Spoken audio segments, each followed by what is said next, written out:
Halo teman-teman, kali ini saya Nisita Wardani akan menjelaskan terkait dengan IT Infrastructure and Emerging Technology.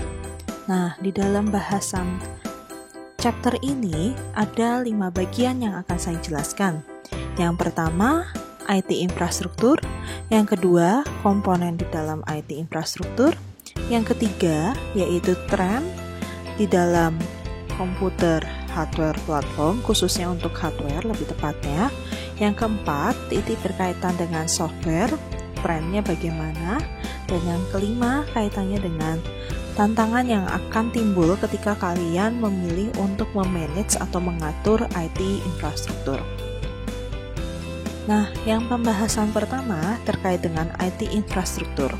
Jadi, IT infrastruktur ini merupakan suatu investasi dalam bentuk hardware, software, maupun service yang digunakan untuk jasa, untuk konsultasi, edukasi, dan pelatihan yang nantinya akan dibagikan antara satu dengan organisasi, antar bagian bisnis unit di organisasi tersebut. Nah, tentunya di sini untuk IT infrastruktur sendiri merupakan bagian fondasi untuk melayani customer ataupun bekerja dengan vendor dan mengatur di dalam operasional bisnisnya terkait dengan proses bisnis tentunya. Jadi kalau saya bisa artikan gitu ya kepada teman-teman atau saya simulasikan, di sini ada hardware, lalu kemudian nantinya ada software. Nah, dari hardware ini tentunya diharapkan bisa menunjang untuk bekerja di dalam sebuah organisasi.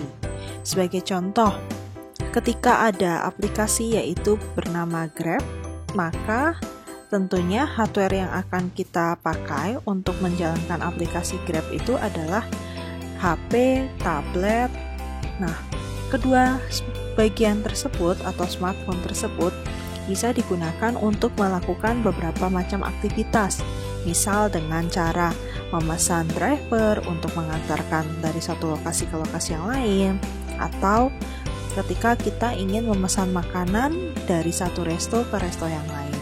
Nah, tentunya yang namanya aplikasi ini itu adalah bagian dari software. Jadi, dengan kata lain, ketika perusahaan Grab melakukan yang namanya investasi infrastruktur TI, yaitu berupa hardware untuk membuat aplikasi Grab itu sendiri, yang nantinya aplikasi itu kalau udah jadi bisa diinstal di HP kita atau di smartphone kita. Nah, tentunya di sini dia sudah mempertimbangkan bahwa yang namanya aplikasi Grab ini nantinya bisa digunakan untuk melayani kita sebagai pihak customer maupun bekerja sebagai pihak vendor, yaitu menjembatani antara pihak Grab dengan pihak customer, di mana vendornya ini adalah kalau misalnya untuk aplikasi GrabFood, maka vendornya adalah restoran. Nah, tentunya investasi di dalam sebuah hardware maupun software ini juga diperlukan layanan. Layanan di sini apa? Mengedukasi atau memberikan pelatihan kepada bagian pihak customer agar nantinya ketika menggunakan aplikasi tersebut bisa lebih paham ketika mau memproses suatu transaksi itu baiknya harus seperti apa. Nah, ini dijelaskan oleh bagian aplikasi Grab tersebut. Lalu, apa sih yang dimaksud dengan IT infrastruktur? IT infrastruktur ini merupakan hal yang terdiri dari secara device tadi, hardware-nya bisa HP, komputer, TV, dan misalnya hardware ini juga ternyata ada alat penyimpanan atau flash disk, hard disk, dan sebagainya. Dan aplikasi software ini juga dimasukkan di dalam infrastruktur TI sendiri atau IT. Nah, tentunya mengapa kok dibuat yang namanya hardware dan software tersebut. Gunanya untuk menunjang operasional di dalam perusahaan. Tetapi di sisi lain, tidak hanya yang diperlukan untuk melihat gitu ya, investasi di dalam hardware dan software, melainkan juga diperlukan untuk mempertimbangkan anggaran dari segi kemampuan manusia maupun teknisnya untuk mempertimbangkan aplikasi maupun hardware tersebut bisa dilakukan. Jadi ketika ada yang namanya keputusan dari perusahaan ingin melakukan investasi dalam bentuk hardware maupun software, ini juga perlu dipertimbangkan manusianya atau pekerjanya perlu diberi pelatihan atau tidak. Nah, ketika harus diberi pelatihan, berapa biayanya untuk membayar trainernya atau misalnya memberikan uang saku atau uang honor terhadap pihak karyawan yang diberi pelatihan dan sebagainya. Nah, tentunya hal ini juga harus disesuaikan dengan budget yang dimiliki oleh perusahaan agar infrastruktur IT dalam bentuk hal ini adalah investasi TI-nya, baik hardware, software, terus pelatihan kepada karyawan, itu juga nantinya diharapkan akan memberikan timbal balik atau bisa disebut istilahnya yaitu break-even point. Mengapa kok diperlukan break-even point? Jangan sampai ketika perusahaan itu melakukan investasi yang besar, ternyata uang yang mereka investasikan tidak kembali. Nah, jelas ini tidak menyenangkan bagi pihak perusahaan. Lalu kita lanjut. Tadi saya sempat singgung tentang pelayanan. Nah, pelayanan di sini ada komputer, di mana karyawan, customer, dan supplier diajari caranya menggunakan device tersebut. Lalu di sisi lain, untuk layanan juga ada telekomunikasi. Telekomunikasi ini bisa berupa apa? Ada data, suara, dan video yang digunakan untuk menghubungkan dengan pihak karyawan, customer maupun supplier. Lalu selanjutnya ada yang ketiga, yaitu adalah data manajemen. Data manajemen ini digunakan untuk apa? Yaitu berkaitan dengan bagaimana caranya menyimpan data dan mengatur data tersebut agar bisa digunakan untuk analisis. Sebagai contoh tadi, Grab yang digunakan oleh pihak konsumen tentunya berisi data-data dari pihak konsumen tersebut. Bisa ada alamatnya, lalu ada teleponnya, terus ada lagi emailnya. Nah, ini data-data yang dimiliki harus tentunya dijaga dengan baik agar nantinya tidak terjadi kesalahgunaan. Nah, tentunya di sini dalam menyimpan data ini juga harus dijaga, perlu dijaga keamanannya serta bagaimana nantinya data ini kalau disimpan, apalagi kalau dia menggunakan untuk dalam cloud penyimpanan datanya tidak menggunakan yang namanya CD, tentunya di sini harus yang namanya diperhatikan juga apakah cloud itu mampu menyimpan semua datanya atau tidak, berapakah kapasitas yang diperlukan. Dan misalnya nanti ingin menganalisis berapa jumlah pengguna Grab, maka bisa nggak datanya yang ada di dalam penyimpanan tersebut ditarik gitu ya, atau dikumpulkan satu persatu data-data konsumen tersebut agar nantinya bisa dianalisa. Nah, kita lanjut ke bagian layanan selanjutnya, yaitu adalah software. Software di sini bisa berbentuk online dan jelas digunakan oleh pihak perusahaan. Nah, apa sih software yang bisa digunakan? Yaitu adalah ERP, yang dimana kalau teman-teman ingat kembali, dia akan menghubungkan masing-masing bagian yang ada di dalam organisasi, saling bisa berkoordinasi satu sama lain.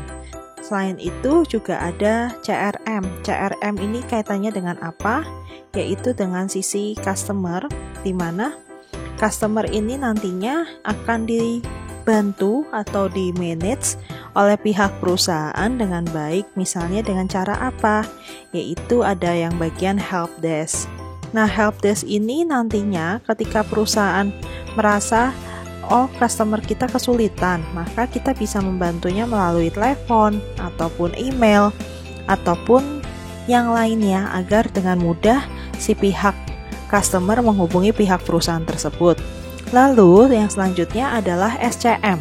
SCM ini adalah Supply Chain Management, yang dimana hal ini bisa digunakan untuk membantu hubungan antara pihak supplier dengan pihak organisasi. Diharapkan ketika mereka memiliki hubungan yang baik, tentunya nantinya akan bisa sangat membantu sekali untuk misalnya memberi referensi dalam bahan material ataupun memberi yang namanya bahan baku itu lebih murah. Lalu yang terakhir yaitu KMS. KMS di sini lebih kepada yang namanya knowledge. Knowledge ini bisa dibagikan dalam berbagai macam bentuk. Nah, tentunya mengapa sih knowledge itu harus diabadikan? Karena bisa jadi ketika karyawan ini keluar dan kita sudah memberikan banyak investasi untuk pengetahuan bagi karyawan tersebut, ternyata ketika keluar itu dia tidak memberikan informasi apapun yang dari dia dapat. Nah, ini juga menyebabkan perusahaan menjadi rugi setelah melakukan investasi terhadap pengetahuan karyawan tersebut. Lalu selanjutnya servis yang lainnya adalah fasilitas fisik. Fasilitas fisik ini bisa berkaitan dengan instalasi komputer, lalu instalasi telekomunikasi dalam bentuk jaringan, instalasi terkait dengan penyimpanan atau database management system, atau lebih kepada instalasi software. Nah, ini juga perlu dipertimbangkan oleh bagian infrastruktur TI gitu ya. Jadi kalau ketika mau menginvestasikan suatu teknologi, ini juga perlu diperhatikan untuk layanan yang bagian fasilitas fisik bagaimana.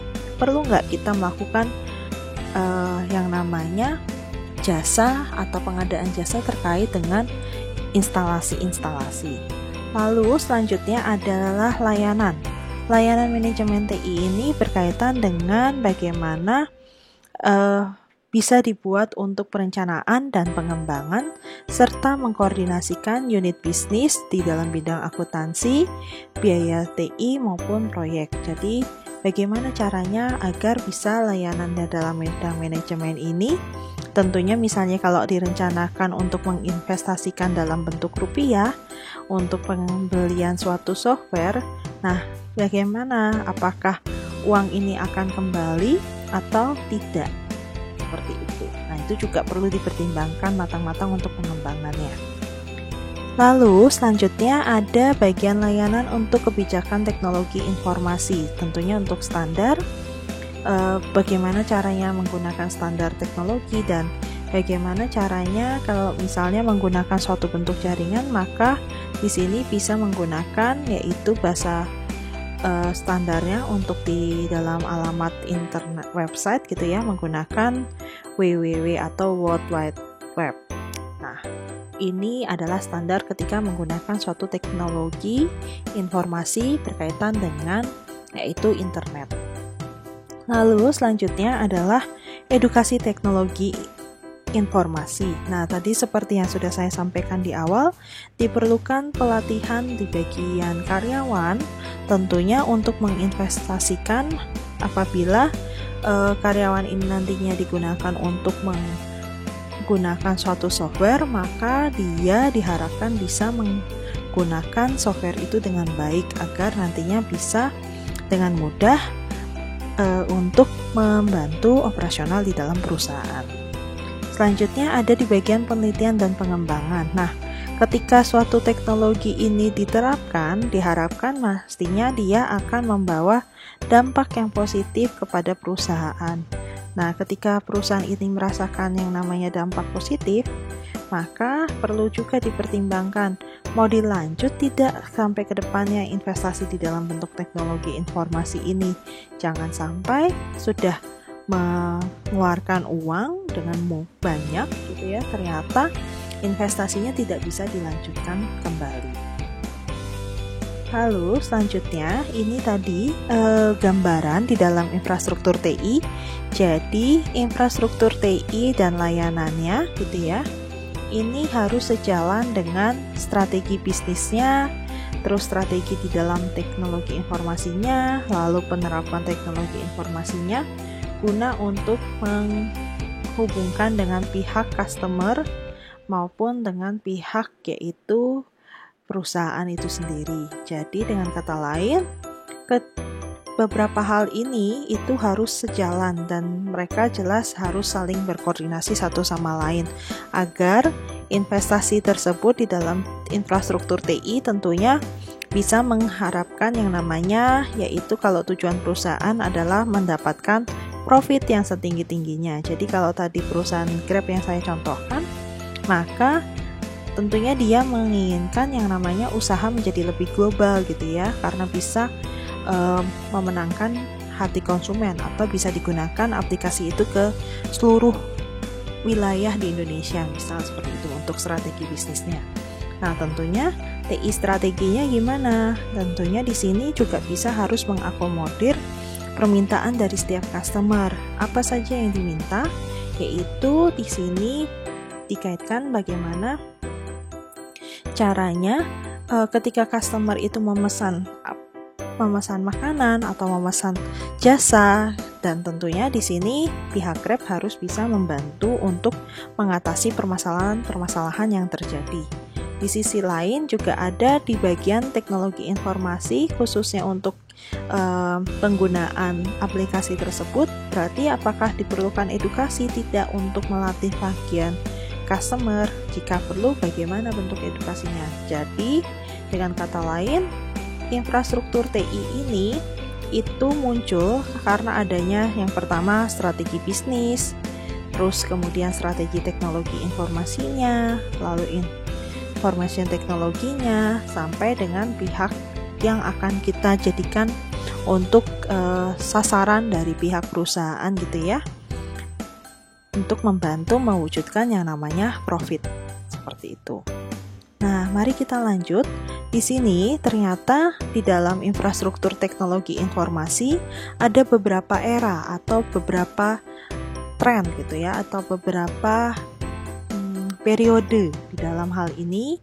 Yang pertama ada mainframe, lalu yang kedua ada mini komputer, yang ketiga ada personal komputer, yang keempat ada client dan server, yang kelima adalah enterprise computing, dan yang terakhir lebih kepada cloud and mobile computing. Mari kita bahas satu persatu teman-teman. Jadi yang pertama di sini adalah mainframe. Mainframe ini merupakan bagian di mana sebuah teknologi yang diawali dengan series yang dimiliki oleh IBM 1401 dan 7090, di mana ketika awal mula hardware tersebut dikeluarkan, dijadikan transisi atau yang namanya langkah untuk mentransisikan diganti dengan mainframe. Nah, mainframe ini keunggulannya apa? Jadi karena IBM awalnya mengeluarkan seri 1401 dan 7090, maka ketika jadi transisi dalam bentuk mainframe, yang dikeluarkan serinya adalah yaitu IBM 360. IBM 360 ini digunakan untuk apa? Untuk membantu yang namanya time sharing, lalu multitasking, dan virtual memory. Nah, untuk multitasking di sini berarti dalam satu tampilan kita bisa mengerjakan beberapa hal gitu ya. Lalu kalau untuk virtual memory itu lebih kepada dimana misalnya aplikasi ada yang ingin kita jalankan secara virtual gitu, dan tentunya pastinya ada memori yang dibutuhkan untuk menjalankan tampilan virtual tersebut. Lalu kemudian ada mainframe. Mainframe ini ternyata bentuknya bisa digunakan secara online remote. Lalu karena dia dibentuk secara online remote, maka harus ada terminal yang dijadikan sentral untuk menggunakan mainframe tersebut. Nah, mainframe itu bisa diandaikan seperti ini teman-teman. Jadi ada terminalnya yang bisa digunakan untuk menghubungkan dengan komputer satu dengan yang lainnya. Nah, biasanya mainframe lebih digunakan oleh sistem operator maupun programmer.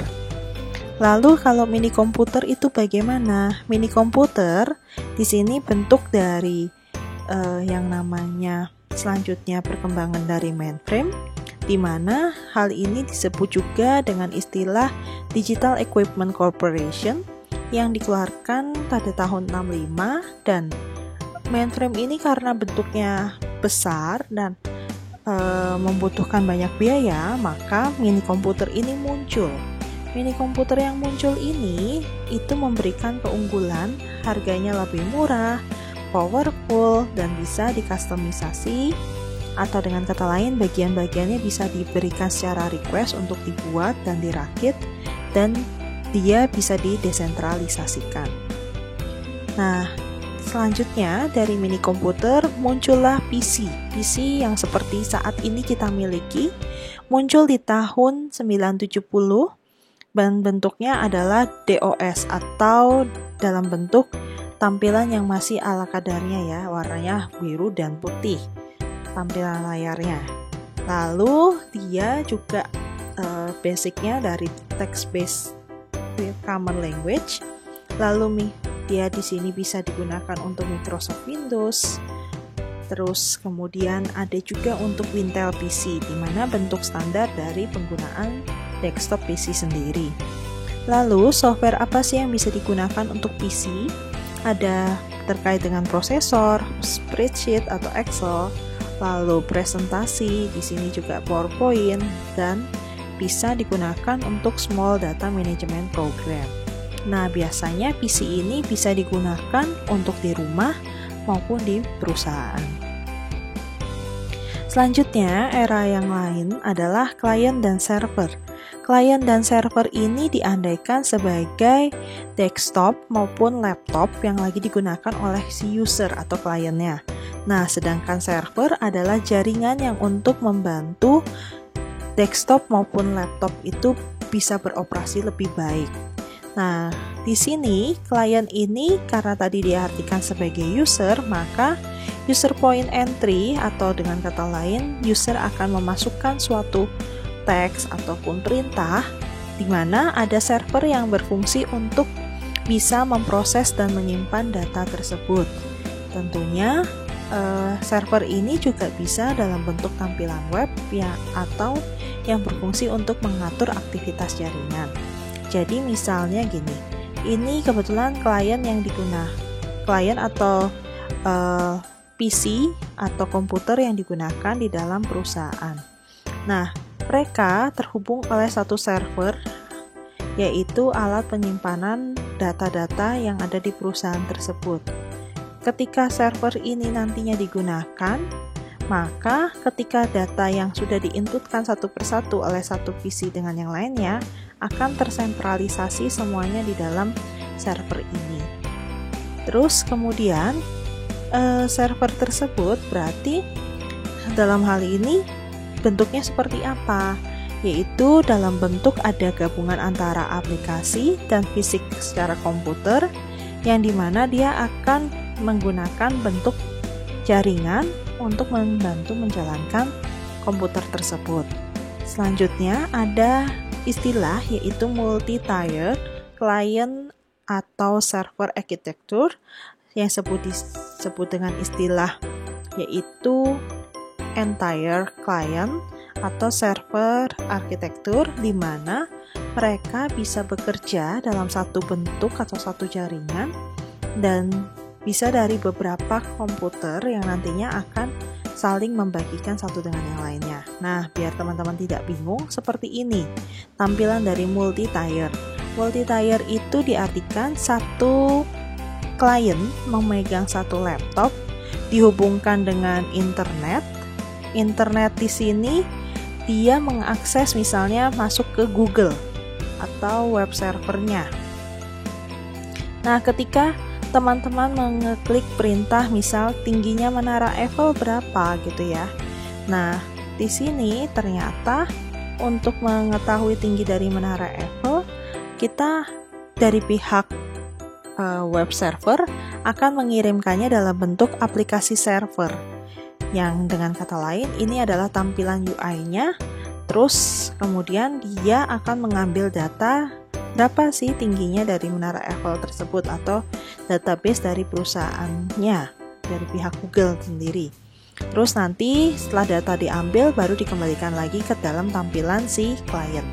Nah, di sini kalau bisa diartikan kembali, web server itu merupakan bentuk web page yang digunakan untuk merespon klien ketika request suatu informasi. Jadi ketika klien tadi bertanya kepada Google berapa tingginya gitu ya. Nah, yang akan ditempatkan oleh si web server, dia juga akan melihat aplikasi untuk mengambil data si pihak data yang ada di Google tersebut, berapa data dari ketinggian Menara Eiffel. Baru kalau sudah dapat, dia akan kembalikan lagi ke aplikasinya, balik lagi ke bagian server. Begitu juga dengan seterusnya, aplikasi server juga aplikasi yang bantu untuk menghubungkan antara pihak user dengan organisasi atau yang di sini back-end sistem bisnisnya. Seperti itu. Nah, kalau misalnya diandaikan dengan gambar ini lagi gitu ya, untuk bagian contoh yaitu mengambil data sales, production, accounting, dan HR. Sebagai contoh, si klien ini mengakses yang namanya aplikasi SAP. Nah, aplikasi SAP ini digunakan dengan basicnya yaitu menggunakan internet. Nah, dari internet ini dia akan menghubungkan dengan pihak server utama dari aplikasi SAP tersebut gitu. Lalu dia akan membantu mengambil data, misalnya berapa sih gaji karyawan hari ini. Setelah diambil datanya lewat bantuan dari aplikasi servernya atau aplikasi yang di belakangnya tampilan dari klien ya tentunya, karena ini aplikasi server itu aplikasi yang dimiliki oleh pihak si SAP itu sendiri. Nah, ketika data sudah ditarik terus diambil, lalu akan dikirimkan kembali kepada klien. Nah, inilah yang disebut dengan multi-tier client atau server network system. Oke, selanjutnya adalah ERP. ERP ini muncul tahun 90, di mana dia merupakan hal yang menggunakan standar dalam jaringan dan alat software yang diintegrasikan dalam bentuk jaringan maupun aplikasi. Di tahun 95, di sini dibantu dengan adanya Transmission Control Protocol atau Internet Protocol IP gitu ya. Ini membantu untuk mengikat hal tersebut bisa bekerja bersama-sama. Jadi IP itu letaknya biasanya kelihatan di tampilan IP address. Jadi IP address itu kelihatan di tampilan dalam bentuk internetnya gitu ya. Tampilan ketika dia mengakses data tersebut secara bersama-sama. Nah, biasanya kalau teman-teman ingat kembali untuk enterprise computing era itu bisa dicontohkan dari software SAP, maka IP address-nya dari komputer satu dengan komputer yang lainnya ini diaksesnya di mana? Di kantor kah atau di rumah kah? Nah, tentunya IP address satu klien dengan klien yang lain juga akan berbeda atau user satu dengan user yang lain. Jadi, infrastruktur IT di sini bisa dalam bentuk hardware komputer dan jaringan-jaringan yang bisa di dalam perusahaan untuk dibagikan ke seluruh informasi di organisasi yang lain atau di cabang yang lainnya. Jadi, ini cara kerja dari enterprise computing era. Jelas karena dia bisa menghubungkan satu cabang ke cabang yang lain, maka ketika kita bekerja dari rumah atau mau bekerja dari manapun, kita juga akan tetap dapat tampilan yang sama dengan pihak kantor yang ada di pusat.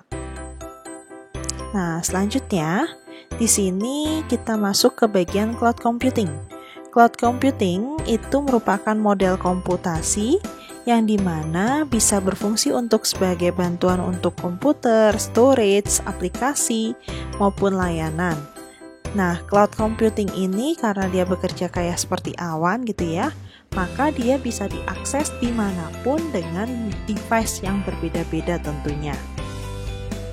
Selanjutnya, setelah teman-teman mendapat informasi terkait dengan perkembangan yang mulai dari PC, mainframe gitu ya, sampai dengan ke cloud computing. Di sini ada hukum-hukum yang berlaku untuk sebuah terkait dengan infrastruktur teknologi. Dimulai dari hukum Moore atau dan microprocessing power gitu ya.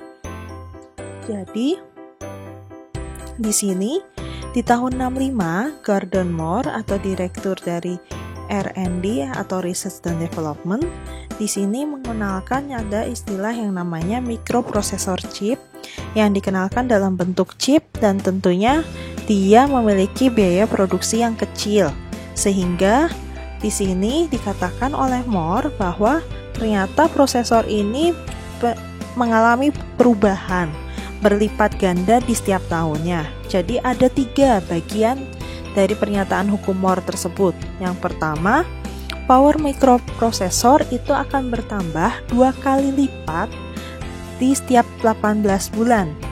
Lalu yang kedua, computing power itu akan bertambah 2 kali lipat di setiap bulannya, dan harga komputasi just akan menurun di setiap bulannya. Nah, mengapa?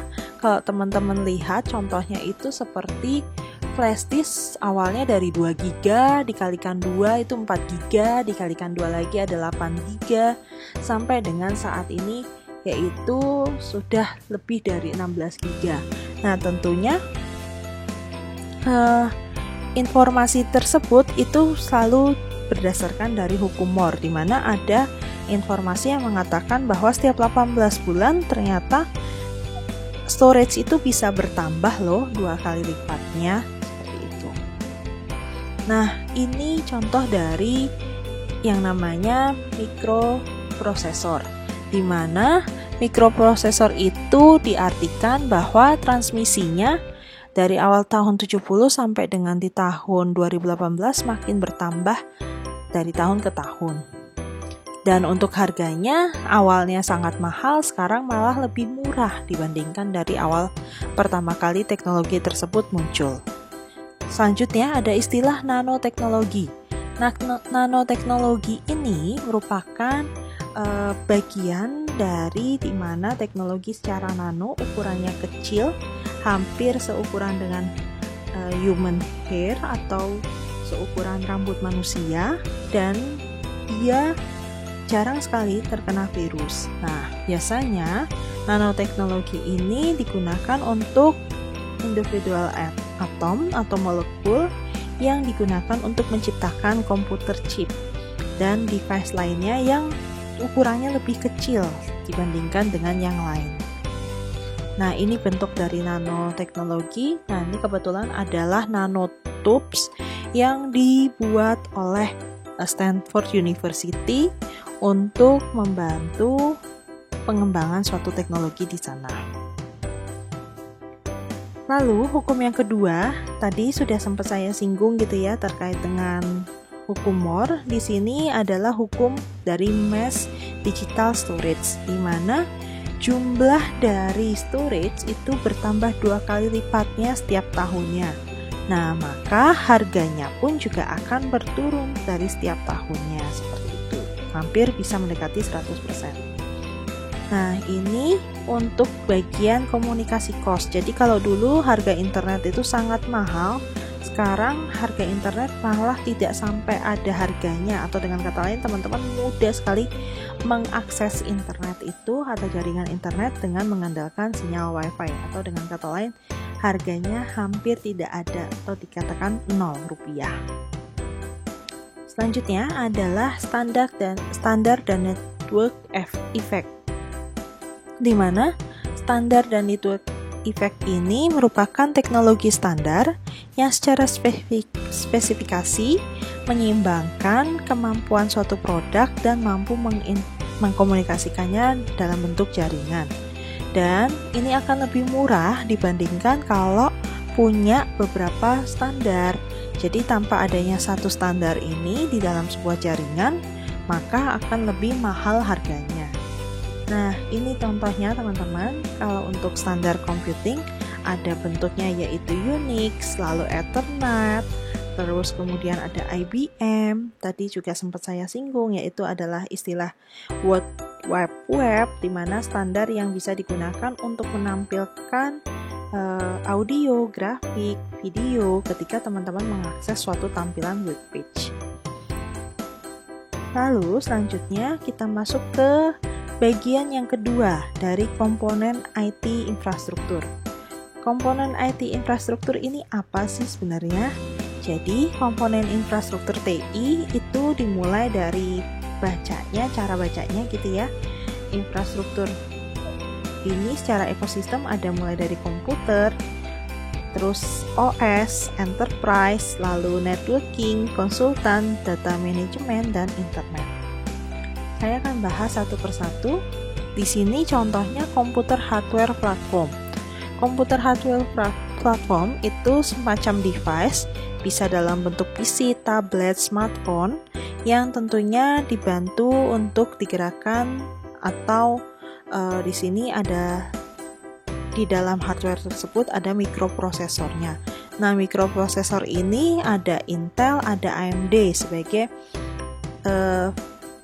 penyedia prosesor gitu ya. Tetapi di sisi lain di tahun selanjutnya Apple juga mengeluarkan untuk bagian komputer platform lainnya, ada bentuknya yaitu iPad, iPhone, iPod. Nah, tentunya di sini prosesor yang digunakan juga berbeda-beda, tidak sama antara HP bentuk Apple maupun Android. Yaitu kalau di sini prosesor ada Apple, Samsung, Qualcomm, dan digunakan untuk membantu yang namanya membuat suatu smartphone ataupun PC. Di sisi lain juga ada untuk komputer hardware itu untuk menggantikan penyimpanan data menggunakan cloud computing. Selanjutnya untuk OS platform, di sini awalnya OS itu dimulai dengan adanya yang pertama yaitu ada Microsoft Windows Server, Unix, Linux, dan tentunya open source yang lainnya. Nah, hampir 90% dari PC itu biasanya menggunakan Microsoft Word karena mudah untuk mengatur aktivitas maupun sumber dayanya. Selain itu juga ada yang lain, di sini ada Google. Itu ternyata OS-nya adalah dari Google Chrome, itu OS-nya berarti dia membantu untuk mengkomputasikan penggunaan cloud, tentunya ketika posisinya si komputer itu terhubung lewat internet dan kita bisa melihat atau mencari informasi menggunakan Chrome.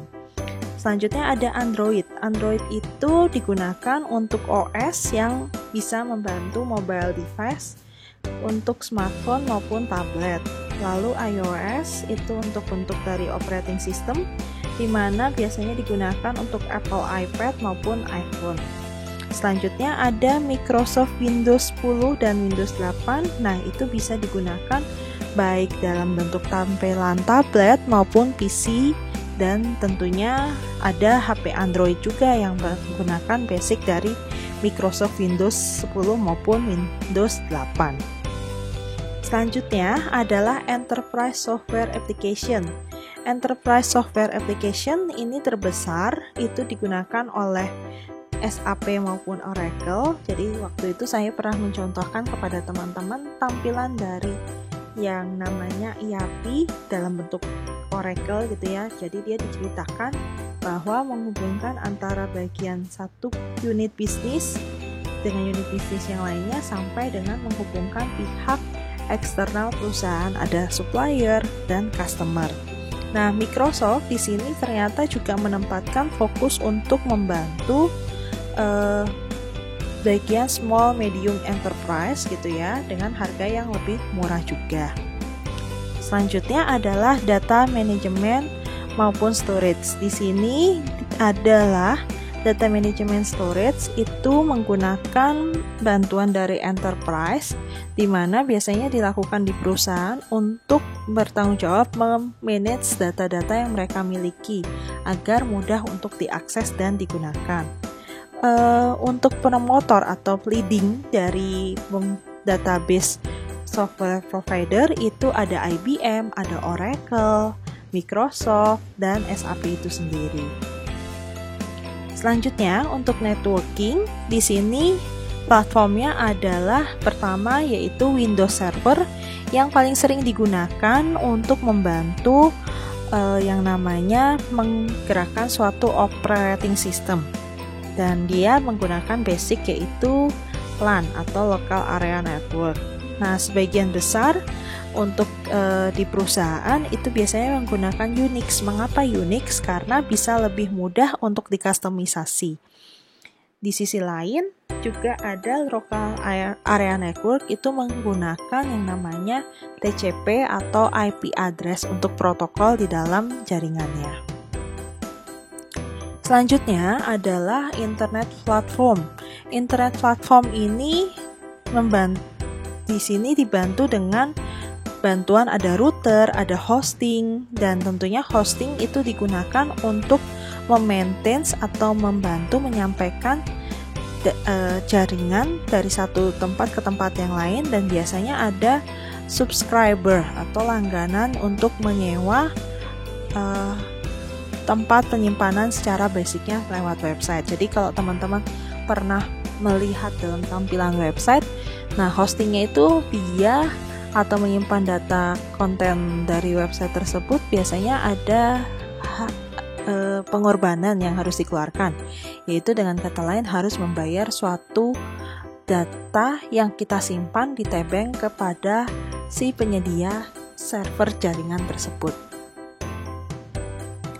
Yang terakhir dari bagian komponen IT yaitu consulting system atau integrasi service.